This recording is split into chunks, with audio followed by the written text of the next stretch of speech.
Hi guys! Now it's January 8, 2026 Thursday and also shining, shimmering, splendid Happy New Year 2026 to everyone or to everybody or to the whole world. Charot! Guys, sa video kong to, ipiplex ko ang aking reading glasses guys. 3-in-1 to siya guys.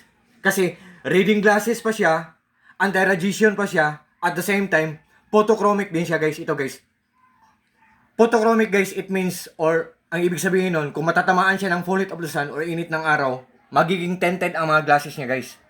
Magiging ano, para siyang sunglasses. Tingnan nyo ang accent guys oh, transparent siya. Pero for the third time ko na itong in-order sa shop nila. He Eyewear Shop. Kasi ang first order ko, color black with silver, positive 1.75. Ang for the second time na order ko, color black with silver again, positive 0.50.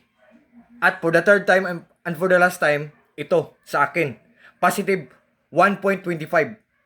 Transparent ang accent niya or ang design niya, oh. With box pa siya, guys. Ito siya, guys, oh.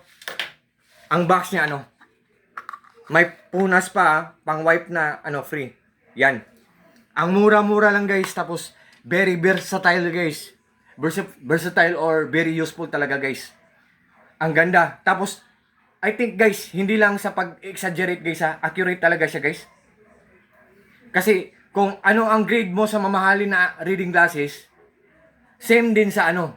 Ito na mumurahin pero kahit mura to siya guys, maganda ang accent niya, maganda ang quality niya, durable, pulidong-pulido. For sure guys, maglalast long to siya guys. Tapos, nagtitrending to guys. Tingnan nyo lang sa mga reviews, mga reactions, sa mga comments. Ang ganda talaga guys. Pag nag-order kayo nito sa link ko, for sure talagang hindi kayo maghihinayan kasi walang masasayang. For sure talagang hindi kayo mag-regret. All I can see sa product na to, ng reading glass na to, 3-in-1 pa. Solid na solid, sober worth it. What you see is what you get. Nothing more, nothing less. Walang labis, walang kulang. So, sa lahat po ng mga friends ko dyan, thank you po sa trust po at sa support.